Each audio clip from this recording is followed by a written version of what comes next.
সম্মানিত উপস্থিতি মুসলিম কেরাম, রমজানের এই নিকটবর্তী সময়ে আমরা যে বিষয় নিয়ে আলোচনা করতে দাঁড়িয়েছি সেটি আমাদের কারো কাছে অস্পষ্ট নয়, সকলের কাছে স্পষ্ট, এবং সেটি হলো রমাদানুল মুবারকের প্রস্তুতি। যদিও আমরা আজকে একটু ভিন্ন আঙ্গিকে আলোচনা করতে যাচ্ছি, তবে আলোচনার মূল বিষয়বস্তু এটাই যে রমজান কেন্দ্রিক আমাদের প্রস্তুতি কেমন হবে, এবং সেই প্রস্তুতির আজকে প্রথম পর্ব আমরা আলোচনা করব, এবং আল্লাহ তাআলা তৌফিক দিলে পরবর্তী জুমায় আমরা পরবর্তী দ্বিতীয় পর্ব আলোচনা করব ইনশাআল্লাহ। এবং আমরা এই পর্যন্ত প্রত্যেক রমজানেই নির্দিষ্ট কিছু বিষয় বারবার করে শ্রবণ করে আসছি, সুতরাং এখান থেকে আমরা আশা করি যে আমাদের অধিকাংশের কাছে এই বিষয়গুলো পরিচিত এবং অপরিচিত নয়। সেই হিসেবে আমার উদ্দেশ্য কেবলমাত্র আপনাদেরকে স্মরণ করিয়ে দেওয়া। আল্লাহ তাআলা রমাদানকে আমাদের জন্য বরকতময় করেছেন, সেজন্য সহজ ভাষায় আমরা এটাকে রমাদানুল মুবারক বলি, অর্থাৎ এমন একটি মাস যেটি বরকতময় হওয়ার কারণেই সকল আসহাবে কেরাম পর্যন্ত অন্যান্য মাসেই রমাদান পর্যন্ত টিকে থাকার, বেঁচে থাকার জন্য আল্লাহ তাআলার কাছে দোয়া করতেন।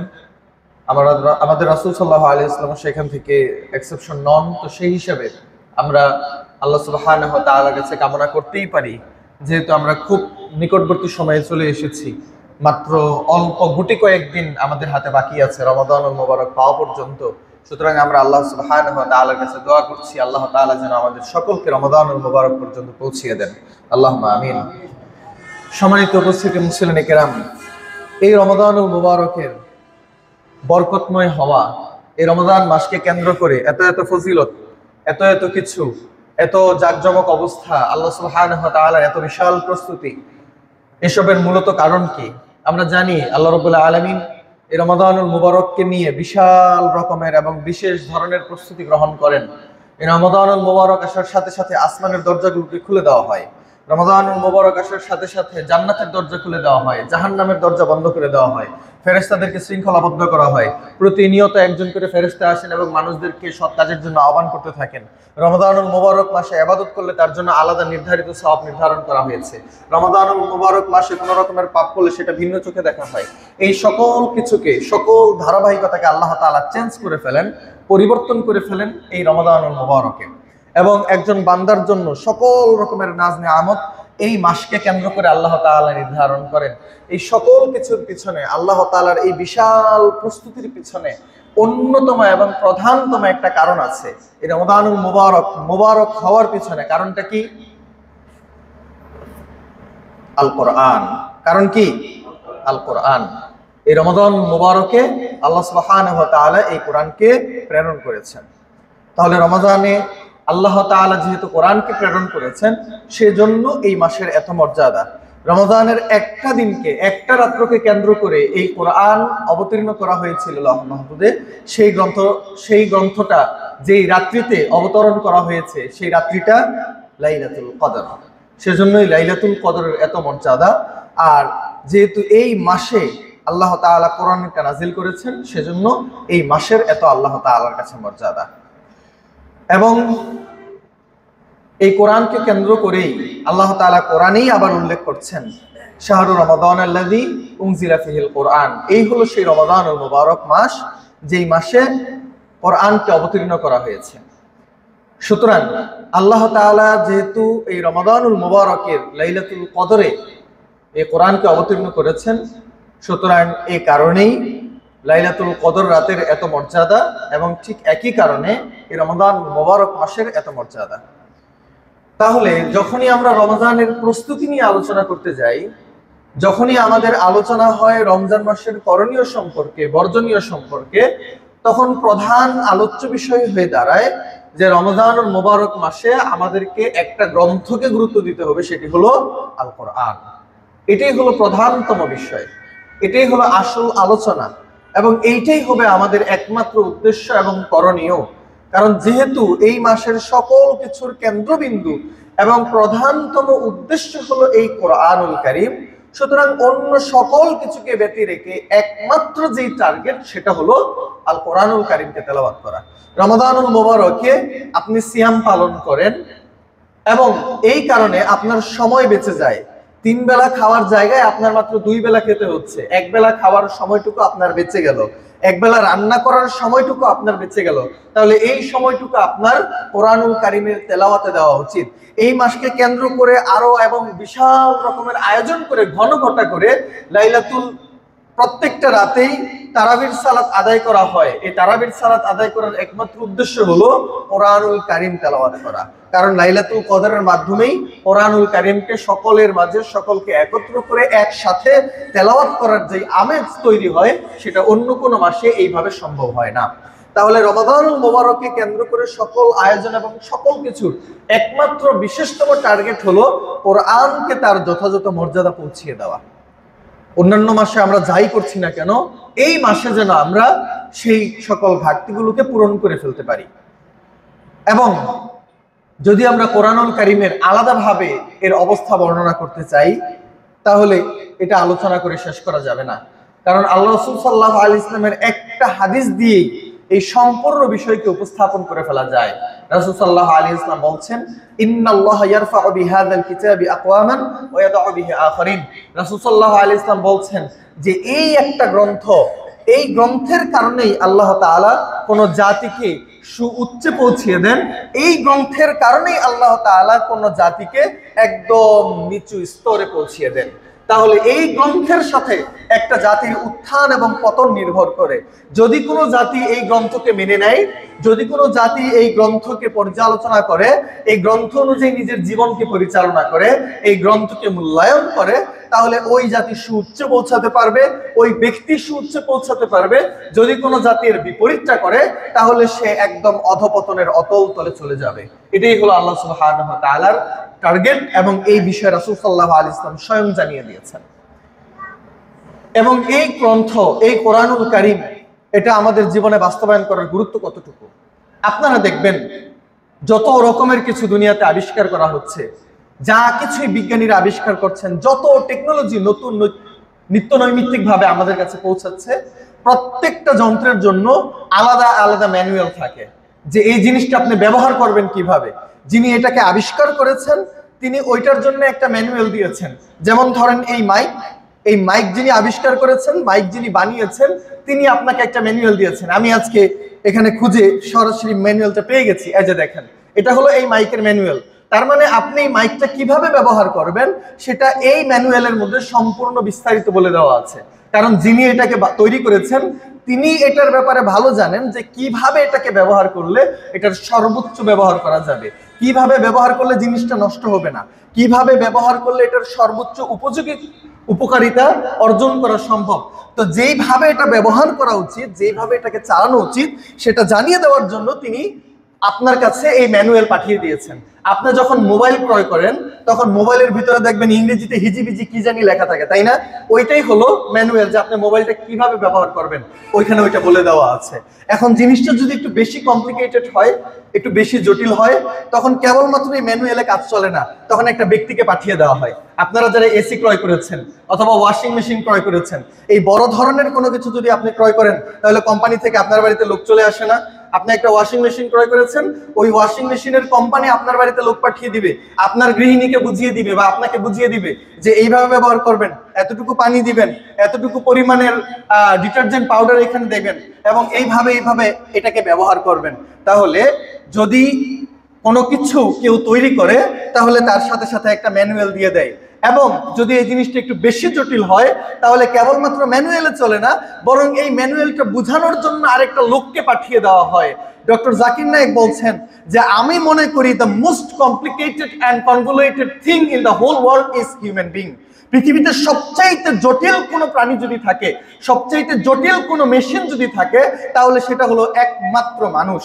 কারণ আমি একজন ডাক্তার হিসেবে, তিনি বলছেন যে আমি একজন ডাক্তার হিসেবে, একজন বায়োলজিস্ট হিসেবে জানি যে মানুষের শরীর যতটা জটিল, মানুষের জীবনের কার্যকারিতা যতটা জটিল, মানুষকে কল্পনা করা যতটা জটিল, এর চাইতে বেশি জটিলতা কোনো মেশিন, কোনো কম্পিউটার অথবা কোনো কিছুর ভিতরেই থাকতে পারে না।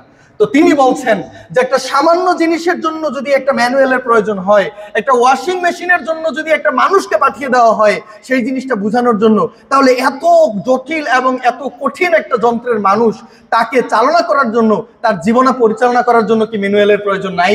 সেই ম্যানুয়াল কি বুঝিয়ে দেওয়ার জন্য কোনো ব্যক্তির প্রয়োজন নাই? তাহলে এই মানুষকে পরিচালনা করার জন্য স্রষ্টা, যিনি মানুষকে সৃষ্টি করেছেন, যেই ম্যানুয়াল পাঠিয়ে দিয়েছেন, সেই ম্যানুয়াল হলো আল কোরআনুল কারীম। আর এই কোরআনুল কারীম বোঝানোর জন্য যে ব্যক্তিটাকে আমাদের কাছে প্রেরণ করা হয়েছে, তিনি মুহাম্মদ রাসূলুল্লাহ সাল্লাল্লাহু আলাইহি ওয়াসাল্লাম।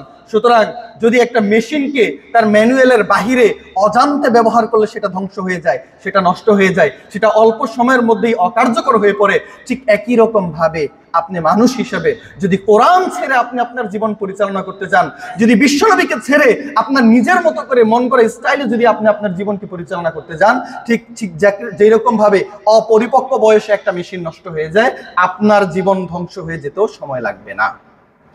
সম্মানিত উপস্থিতি মুসলিম কেরাম, সেজন্য কোরআন ছাড়া আমরা আমাদের জীবন কোনোভাবেই কল্পনা করতে পারি না। আমাদের জীবনের জন্য ম্যানুয়াল প্রয়োজন, এবং এই ম্যানুয়াল বুঝার জন্য আমাদের সেই প্রেরিত বার্তাবাহক মুহাম্মদ রাসূলুল্লাহ সাল্লাল্লাহু আলাইহি ওয়াসাল্লামকে অনুসরণ করতে হবে।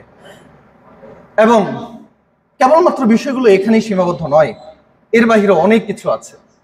কোরআনুল কারীম তেলাওয়াত করলে অথবা এটা জীবনে বাস্তবায়ন করলে আপনি কেবলমাত্র যে আপনার ব্যক্তি জীবনে সফল হবেন তা না, কেবলমাত্র দুনিয়াবী জীবনে সফল হবেন তা নয়, বরঞ্চ আপনি আখিরাতেও সফল হতে যাচ্ছেন, এবং এটা আপনার জন্য নির্ধারিত। আপনি আখিরাতেও সফল হতে যাচ্ছেন। এবং অন্যান্য ধর্মগ্রন্থের মানুষের সাথে আমাদের এখানে খুব সুন্দর একটা পার্থক্য রয়েছে। যদি খ্রিস্টানদের বাইবেল আপনি পড়েন, তাহলে দেখবেন যে সেখানে তাদের ধর্মগ্রন্থ পড়লে আলাদা কোনো উপকারিতা আছে বলে সেখানে উল্লেখ করা নেই। আপনি যদি বেদ পড়েন অথবা হিন্দুদের যে কোনো ধর্মগ্রন্থ পড়েন, সেই ধর্মগ্রন্থ পড়লে আপনি আলাদা কোনো পুণ্য অর্জন করবেন এমন কোনো কথা সেখানে বলা নেই।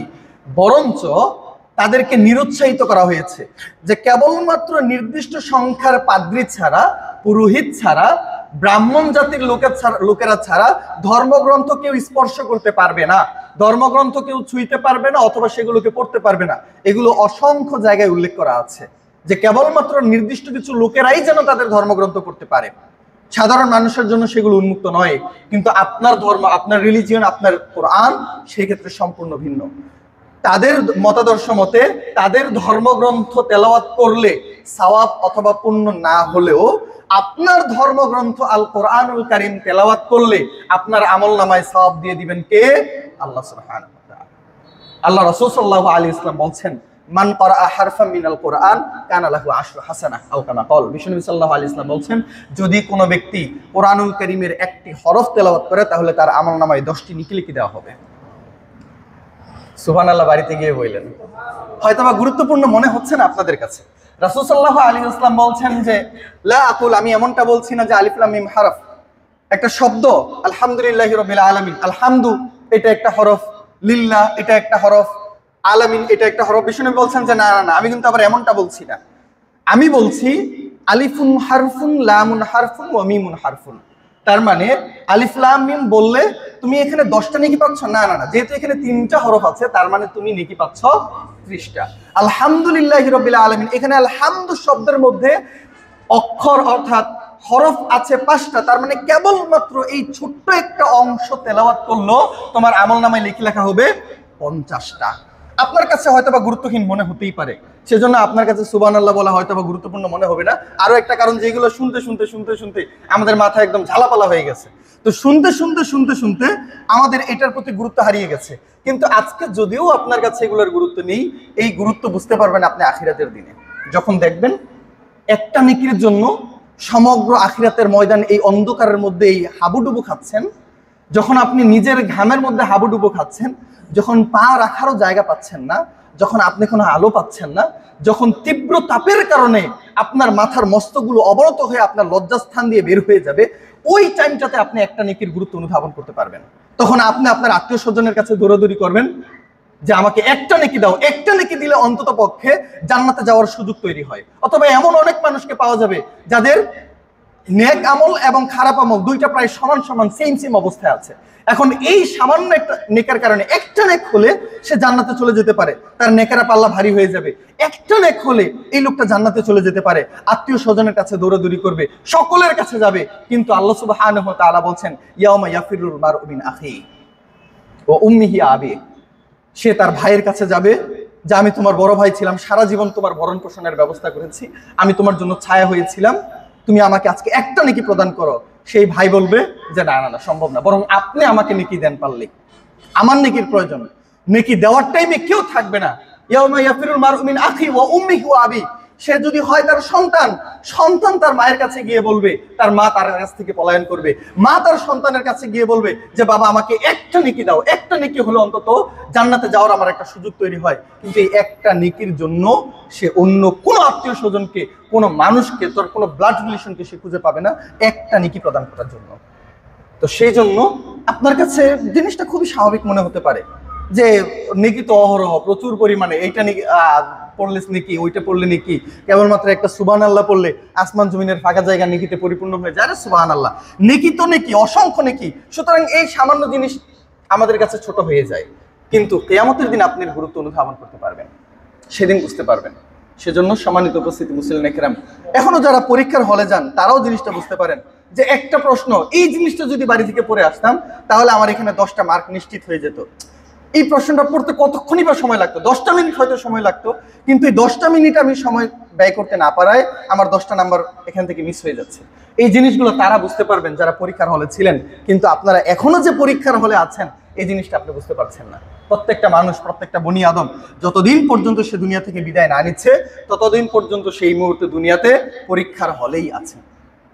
কিন্তু আপনি যখন এখান থেকে বের হবেন তারপরে আপনি অনুধাবন করতে পারবেন, এবং তখন অনুধাবন করবেন, তারপরে অনুশোচনা করবেন, আল্লাহ তাআলার কাছে কান্নাকাটি করবেন যে আল্লাহ আমাকে দুনিয়াতে আরেকবার ফেরত পাঠাও। আল্লাহ পাঠাবেন না।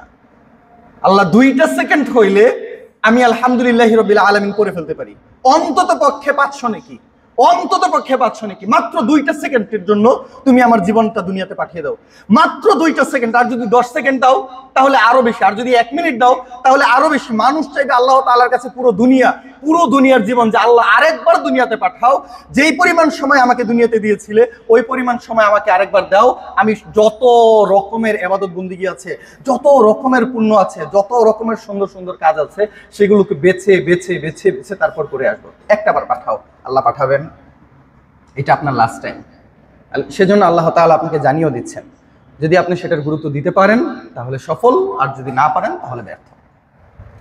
সম্মানিত উপস্থিতি মুসলিম কেরাম, সেজন্য আল্লাহ রাসূল সাল্লাল্লাহু আলাইহি ওয়াসাল্লাম আপনাকে জানিয়ে দিচ্ছেন যে এই কোরআনুল কারীম তেলাওয়াত করলে কেবলমাত্র আপনি দুনিয়াবী জীবনে সফল হবেন তা নয়, বরং আপনার আখিরাত আপনার জন্য আরো স্পষ্ট।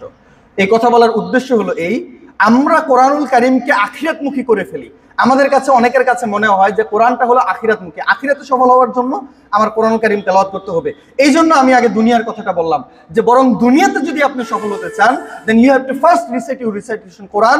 আপনাকে সবার আগে কোরআন তেলাওয়াত করতে হবে, কোরআন সম্পর্কে জানতে হবে। আগে আপনাকে কোরআন জানতে হবে, তবে আপনি দুনিয়াতে সফল হতে পারবেন, আর আখিরাত তো অটোমেটিকলি আপনার জন্য ক্লিয়ার। অটোমেটিকলি আল্লাহ সুবহানাহু ওয়া তাআলা আপনার জন্য ক্লিয়ার করে রেখেছেন। আল্লাহ রাসূল সাল্লাল্লাহু আলাইহি ওয়াসাল্লাম এই জন্য বলছেন, লা হাসাদা ইল্লা ফি ইসনাতাইন। যদি তোমরা ঈর্ষাও করতে চাও, যদি তোমরা হিংসাও করতে চাও, তাহলে কেবলমাত্র 2টা জিনিস ছাড়া অন্য কোনো বিষয়ে ঈর্ষা অথবা হিংসা করতে পারবা না। আচ্ছা, ঈর্ষা এবং হিংসার মধ্যে সামান্য পার্থক্য আছে। হিংসা হলো যে তারটা ধ্বংস হয়ে যাক আর আমারটা হোক, এটাকে বলা হয় হিংসা। আর ঈর্ষা মানে যে তারটা আছে ঠিক আছে, হ্যালো হ্যালো হ্যালো, কথা বোঝা যায়? মহিলারা কি শুনতে পাচ্ছে? হ্যালো হ্যালো, ইকো তো অফ করে আছে।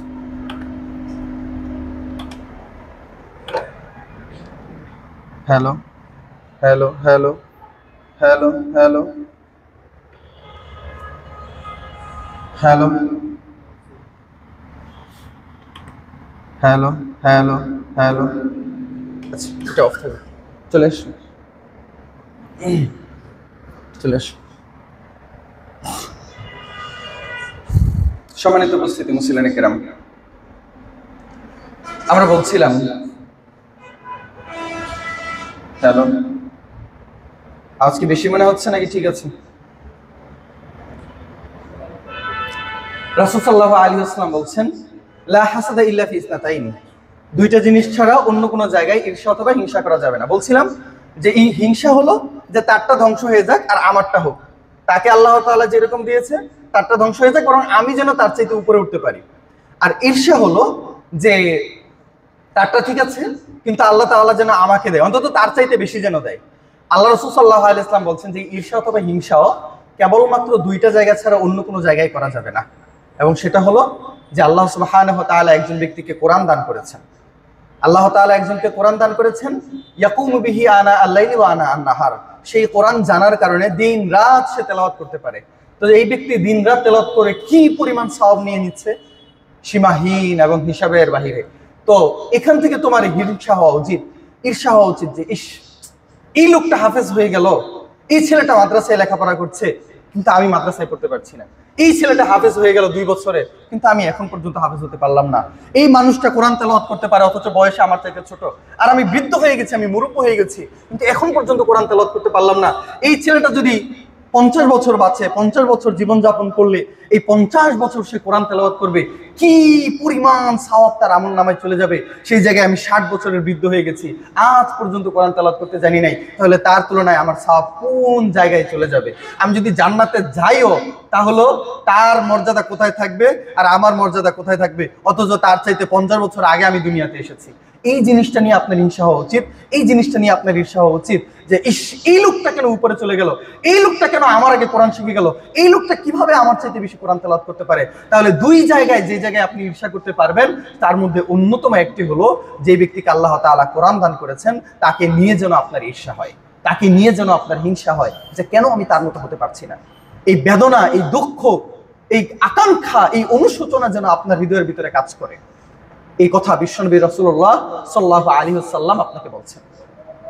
সম্মানিত উপস্থিতি মুসলিম কেরাম, সেজন্য আমরা সকল সার্বিক দিক থেকে দেখলে বুঝতে পারি যে কোরআন আল্লাহ সুবহানাহু ওয়া তাআলা আপনার জন্য কত বরকতময় করেছেন। আর হিংসা কেনই বা হবে না? রাসূল সাল্লাল্লাহু আলাইহি ওয়াসাল্লাম বলছেন, খায়রুকুম মান তাআল্লামাল কুরআন ওয়া আল্লামা। এইটুকুই তো যথেষ্ট কোরআনুল কারীমের মর্যাদা বলার জন্য। বিশ্বনবী সাল্লাল্লাহু আলাইহি ওয়াসাল্লাম সত্য, সুন্দর এবং উত্তমতার মানদণ্ড এখানে উপস্থাপন করছেন যে ক্রাইটেরিয়া কি হবে, হোয়াট উইল বি দ্য ইয়ারস্টিক, এর ক্রাইটেরিয়া কি হবে, কিসের মাধ্যমে একজন মানুষের উত্তমতা বিবেচনা করা যায়, উৎকর্ষ বিবেচনা করা যায়। সেই উৎকর্ষ বিবেচনার মাপকাঠি হিসেবে বিশ্বনবী সাল্লাল্লাহু আলাইহি ওয়াসাল্লাম বলছেন যে খায়রুকুম মান তাআল্লামাল কুরআন ওয়া আল্লামা। তোমাদের মধ্যে যে ব্যক্তিটা নিজে কোরআন জানে, নিজে কোরআন শিখে এবং অন্যকে শিখায়, এই ব্যক্তিটা হলো তোমাদের মধ্যে সবচাইতে বেশি শ্রেষ্ঠ, সবচাইতে বেশি শ্রেষ্ঠ। তার মানে তোমার কাছে মনে হতে পারে যে তুমি 1 লাখ টাকা প্রতি মাসে ইনকাম করো এবং তুমি শ্রেষ্ঠ ব্যক্তি, কিন্তু না। হতে পারে তোমার কাছে, তোমার মনে হতে পারে যে তুমি এলাকার চেয়ারম্যান অথবা তুমি এমপি অথবা তুমি রাষ্ট্রপতি এবং এই জন্য তুমি শ্রেষ্ঠতম একজন ব্যক্তি, কিন্তু তুমি না। আল্লাহ রাসূল সাল্লাল্লাহু আলাইহি ওয়াসাল্লাম ভিন্ন কথা বলছেন। হতে পারে তুমি বিশাল একটা চাকরি করো অথবা তোমার বিশাল একটা বিজনেস আছে, হতে পারে তুমি বিশাল একটা টেকনিশিয়ান অথবা ইঞ্জিনিয়ার অথবা ডাক্তার, whatever you are, doesn't matter, তুমি যাই করো না কেন, আল্লাহ রাসূল সাল্লাল্লাহু আলাইহি ওয়াসাল্লাম বলছেন যে তোমার এই ইঞ্জিনিয়ার হওয়া, ডাক্তার হওয়া, মাসে মাসে লাখ কোটি টাকা ইনকাম করা, প্রচুর পরিমাণে ক্ষমতা নিয়ে চলা, বিশাল রকমের প্রোটেকশন এবং বাহিনী নিয়ে চলাফেরা করতে পারার মধ্যে আসল উৎকর্ষ এবং আসল উত্তমতা নেই, বরং উত্তম এবং সর্বশ্রেষ্ঠ ব্যক্তি হলো সেই ব্যক্তি যে ব্যক্তি নিজেও কোরআন শিখে এবং মানুষকেও শিক্ষা দিতে পারে। সুতরাং যে সকল মাদ্রাসার শিক্ষকরা, আমি সর্বপ্রথম তাদেরকে স্যালুট জানাই। যে সকল হেফজখানার শিক্ষক বৃন্দ মাদ্রাসায় শিক্ষকতা করছেন, শিক্ষকতা করার মানেই হলো যে তারা নিজেরাও কোরআন জানেন এবং তারা অন্যদেরকে শিখাচ্ছেন। সুতরাং আমি কামরুল হাসানের চাইতে লক্ষ কোটি গুণ বেশি শ্রেষ্ঠ ওই মাদ্রাসার একজন হেফজখানার শিক্ষক, নিঃসন্দেহে। যে মুয়াজ্জিন আছেন তিনিও আমার চাইতে শ্রেষ্ঠ, কারণ আল্লাহ রাসূল সাল্লাল্লাহু আলাইহি ওয়াসাল্লাম বলছেন যে কিয়ামতের দিন যারা মুয়াজ্জিন দুনিয়াতে ছিল তাদের গলাটাকে আল্লাহ রাব্বুল আলামিন উঁচু করে দিবেন, লম্বা করে দিবেন। রাসূল সাল্লাল্লাহু আলাইহি ওয়াসাল্লাম কিয়ামতের দিনে তাদের দিকে তাকিয়ে, তার উম্মতের দিকে তাকিয়ে, এই লক্ষ কোটি কোটি বিলিয়ন উম্মতের মধ্যে তার শ্রেষ্ঠ এবং নির্দিষ্ট কিছু উম্মতদেরকে রাসূল সাল্লাল্লাহু আলাইহি ওয়াসাল্লাম চিনে ফেলবেন। এই গলা লম্বাওয়ালা মানুষদেরকে দেখে তিনি বুঝতে পারবেন যে এই লোকটাই ছিল আমার উম্মত, এই উম্মতটাই দুনিয়াতে থাকা অবস্থায় মানুষদেরকে সালাতের জন্য আহ্বান করেছিল, মানুষদেরকে সালাতের জন্য ডেকেছিল। এই জন্য মুয়াজ্জিনের মর্যাদা কিয়ামতের দিনে আল্লাহ সুবহানাহু ওয়া তাআলার কাছে কত হবে যে রাসূল সাল্লাল্লাহু আলাইহি ওয়াসাল্লাম যেন সহজে তাকে চিনতে পারেন, ফেরেশতারা যেন সহজেই তাকে অবলোকন করতে পারে এবং চিহ্নিত করতে পারে। এই জন্য তার গলাটাকে আল্লাহ তাআলা লম্বা করে দিবেন, অন্য সবার মধ্যে তার চেহারাটা রাসূল সাল্লাল্লাহু আলাইহি ওয়াসাল্লামের মুখে আগে পড়বে।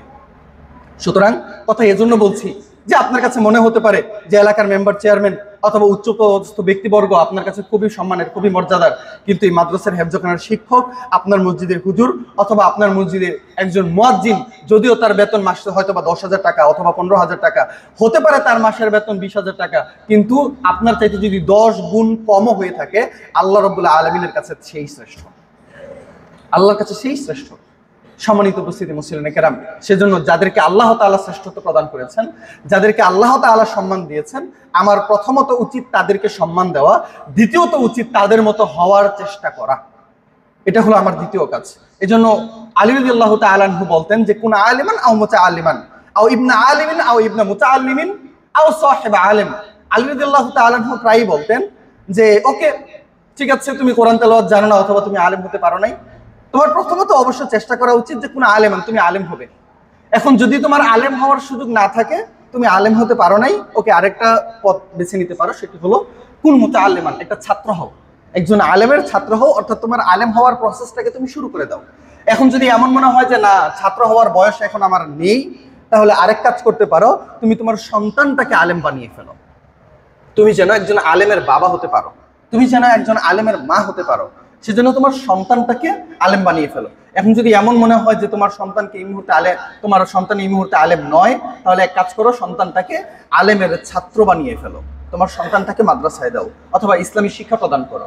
যদি এমনটাও সম্ভব না হয়, তাহলে সাহিবা আলেম, আলেমের বন্ধু হওয়ার চেষ্টা করো। যিনি কোরআন জানেন, যিনি কোরআন বুঝেন, তার বন্ধু হও, তার ঘনিষ্ঠ হও, তার সাথে সম্পর্ক তৈরি করার চেষ্টা করো। তাহলে সম্পর্ক আপনি কাদের সাথে তৈরি করবেন? পলিটিশিয়ানদের সাথে, যেটা আমাদের গ্রামের অধিকাংশ মানুষ করে থাকেন, বড় বড় নেতাদের সাথে, বড় বড় বিজনেসম্যানদের সাথে, অবশ্যই তাদের সাথে সম্পর্ক আপনার ভালো থাকবে, কিন্তু আলেমদেরকে ছেড়ে নয়, আলেমদেরকে পিছনে ফেলে নয়, আলেমদেরকে একদম বাদ দিয়ে কেবলমাত্র দুনিয়াবী স্বার্থ ভোগের জন্য বড় বড় ব্যক্তিদের সাথে সম্পর্ক করা, তাদের চাটুকারিতা করা কোনোভাবেই ইসলাম সমর্থন করে না। সুতরাং আপনার প্রথম টার্গেট হওয়া উচিত যে আপনি আলেম হবেন অথবা ছাত্র হবেন অথবা আলেমের বাবা হবেন অথবা মাতা হবেন অথবা একজন ছাত্রের বাবা হবেন অথবা মা হবেন অথবা সর্বশেষ একজন আলেমের সাথে আপনার যেন ভালো সম্পর্ক থাকে। সম্মানিত উপস্থিতি মুসলিম কেরাম, আর এটা আমাদের জন্য খুবই সহজ, এবং এই কোরআনুল কারীম, আলেম হওয়ার অর্থই হলো কোরআন সম্পর্কে জানা।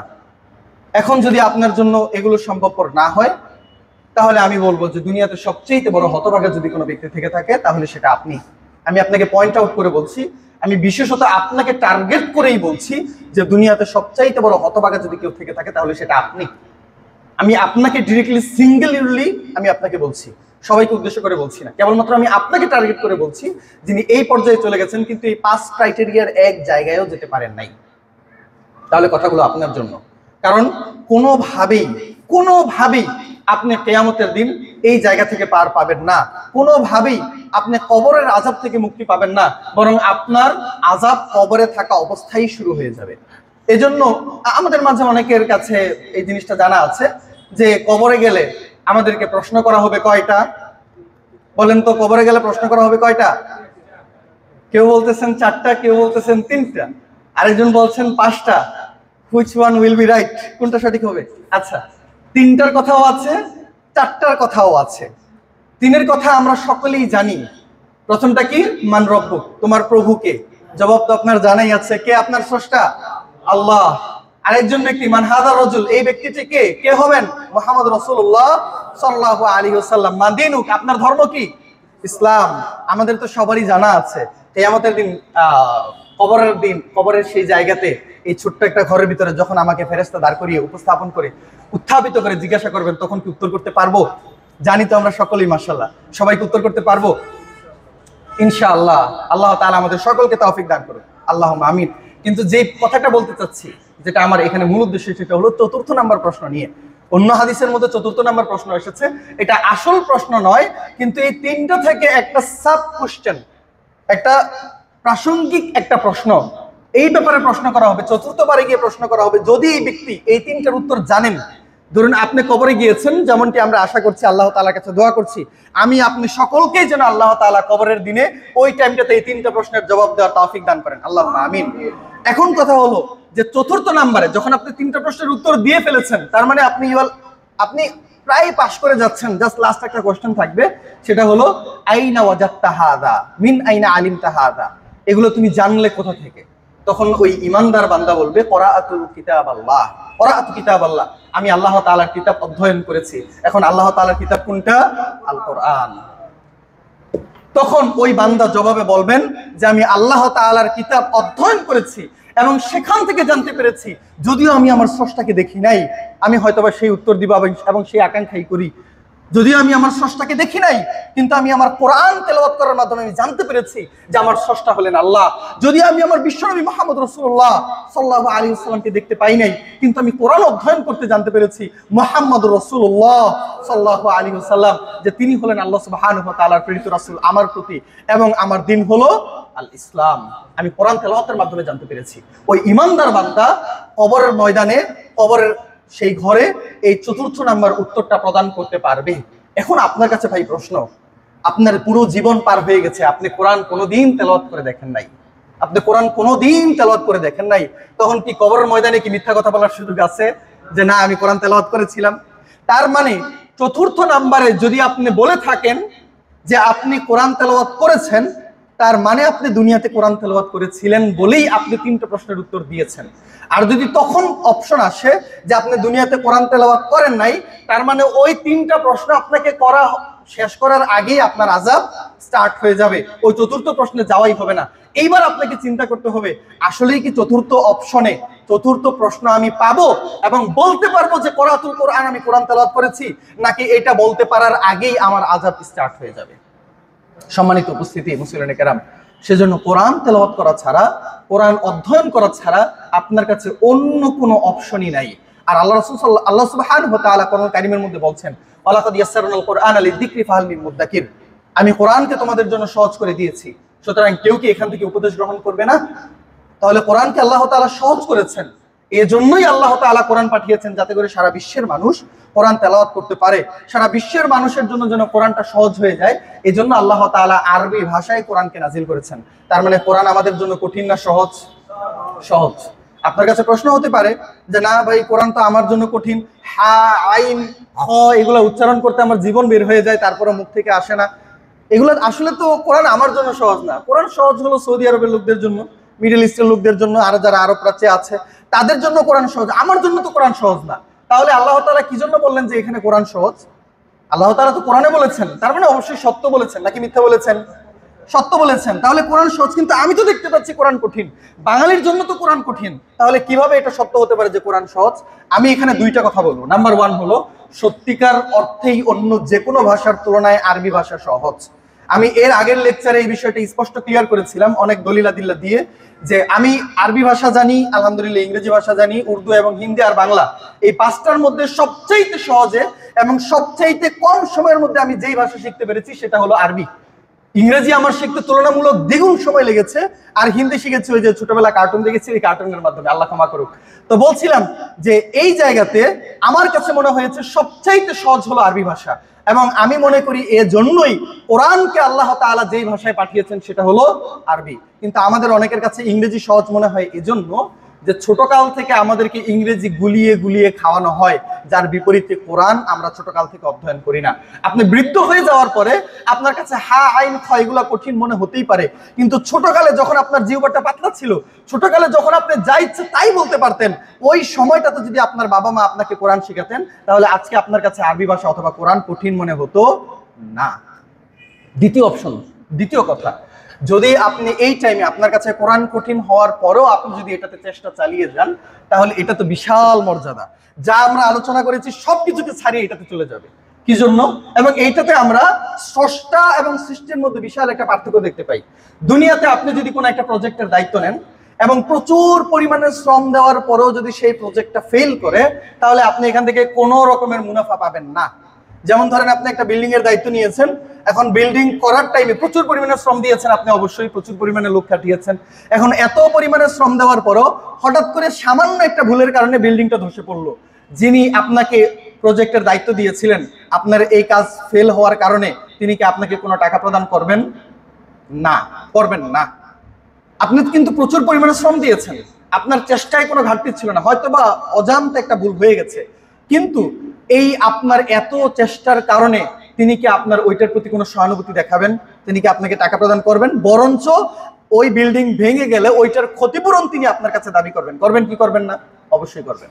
আপনি প্রচুর পরিমাণে লেখাপড়া করলেন, চাকরির পরীক্ষায় আপনি যদি পরীক্ষায় ফেল করেন, তাহলে আপনার এই যে এত শ্রম, এটার কোনো গুরুত্ব দেওয়া হবে যে না ভাই তুমি যদি পরীক্ষায় পাস নাও করো, কিন্তু তুমি তো লেখাপড়া করেছো, সুতরাং আসো তোমাকে একটা চাকরি দিয়ে দেই, হবে এরকম?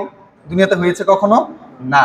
তার মানে আপনার শ্রমের উপরে আপনার সফলতা নির্ভর করতে পারে, কিন্তু আপনি যদি ফেল করেন তাহলে আপনার শ্রমের কোনো মূল্য নেই। আপনারা এটা দেখতেই পাচ্ছেন, যারা সফল তাদের জীবনের হিস্ট্রি মানুষ জানতে আগ্রহী, কিন্তু যারা শ্রম দেওয়ার পরেও ব্যর্থ হয়েছে, কোনো মানুষ কি তাদের ব্যাপারে জানতে চেয়েছে যে ভাই আপনি কেন ব্যর্থ হয়েছেন? না, বরং মানুষ জানতে চায় ভাই আপনি কেন সফল হয়েছেন।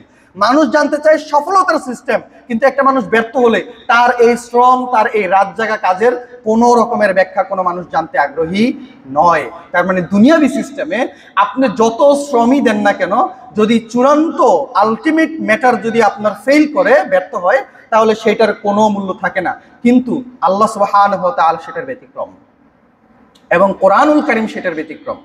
আপনি প্রচুর পরিমাণে লেখাপড়া করলেন, কিন্তু চাকরিতে পরীক্ষায় ফেল করলেন, চাকরিতে আপনাকে না নিলেও কোরআন যদি আপনার কাছে কঠিন হয়ে থাকে, কোরআনে আপনি সময় দিলেন এবং শ্রম দিলেন, সময় দিলেন, এই সব কিছু সকল চেষ্টা এখানে দেওয়ার পরেও যদি আপনি কোরআন তেলাওয়াত করতে সক্ষম না হন, তারপরেও আপনার জন্য জান্নাত রেডি থাকবে। এবং এটা ভিন্নভাবে আপনারা আরো অবাক হবেন। আল্লাহ রাসূল সাল্লাল্লাহু আলাইহি ওয়াসাল্লাম বলছেন যে মাইয়াকরাউল কোরআন ওয়া হুয়া মাহিরুম বিহি, যে ব্যক্তি কোরআন তেলাওয়াত করতে করতে খুব অভিজ্ঞ হয়ে গেছে, খুব পটু হয়ে গেছে, কানা মা সাফারাতিল কিরামি বারারা, সে সবচেয়ে সম্মানিত ব্যক্তিদের সাথে জান্নাতে অবস্থান করবে। ওকে, ঠিক আছে, কিন্তু যে ব্যক্তি প্রচুর পরিমাণে শ্রম দিল কিন্তু পারলো না, মাহির হতে পারলো না, দক্ষ হতে পারলো না, তাদের কি হবে? যে লোকটা প্রচুর পরিমাণে চেষ্টা করছে, সারা জীবন লেখাপড়া করে নাই, সারা জীবন কোরআন ধরে নাই, কিন্তু বৃদ্ধ বয়সে এসে তার মনের ভিতরে একটা আকাঙ্ক্ষা জাগলো, যারে রমজান তো চলে আসছে, পরবর্তী রমজান পাই কিনা, ঠিক আছে এই রমজানে আমি কোরআনটা শিখে নিব, কিন্তু পুরা রমজান চেষ্টা করার পরেও হা আর আইনি সে উচ্চারণ করতে পারে নাই।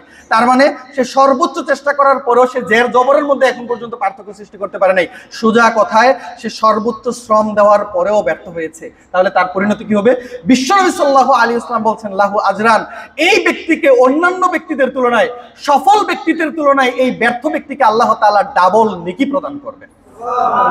তাহলে এটা কোরআন ভিন্ন, আল্লাহ সুবহানাহু ওয়া তাআলা ভিন্ন। আল্লাহ সুবহানাহু ওয়া তাআলা তার সৃষ্টির মতো নন, এবং এজন্যই তিনি স্রষ্টা। তার মানে আপনি যদি কেবলমাত্র আপনার শ্রমটা প্রদান করেন, কেবলমাত্র আপনি যদি আপনার চেষ্টাটা এখানে চালিয়ে যান, আপনি সফল হন বা না হন, কেবলমাত্র আপনার শ্রম দেওয়ার কারণেই আপনি এখানে সফল হয়ে যাচ্ছেন।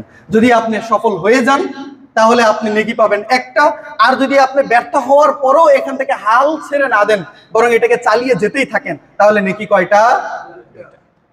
সম্মানিত উপস্থিতি মুসলিম কেরাম, সুতরাং আমি যদি কোরআন অধ্যয়ন করি, কোরআন শিক্ষা গ্রহণ করি, যে কোনো জায়গা থেকেই হোক না কেন, এটা আমার জন্য কোনো রকমের ক্ষতি বয়ে আনে না, বরং সকল দিক থেকে এটা আমার জন্য উপকার বয়ে আনে। আল্লাহ সুবহানাহু ওয়া তাআলা এই রমজান মাসকে কেন্দ্র করে প্রধান প্রস্তুতি স্বরূপ আমাদের যে টার্গেট, লক্ষ্য এবং বিষয় আমাদের নেওয়া উচিত, সেটা হলো কোরআনুল কারীম অধ্যয়ন করা এবং শিখা। আল্লাহ তাআলা আমাদের সকলকে সেই তৌফিক দান করুক। আল্লাহুম্মা আমিন।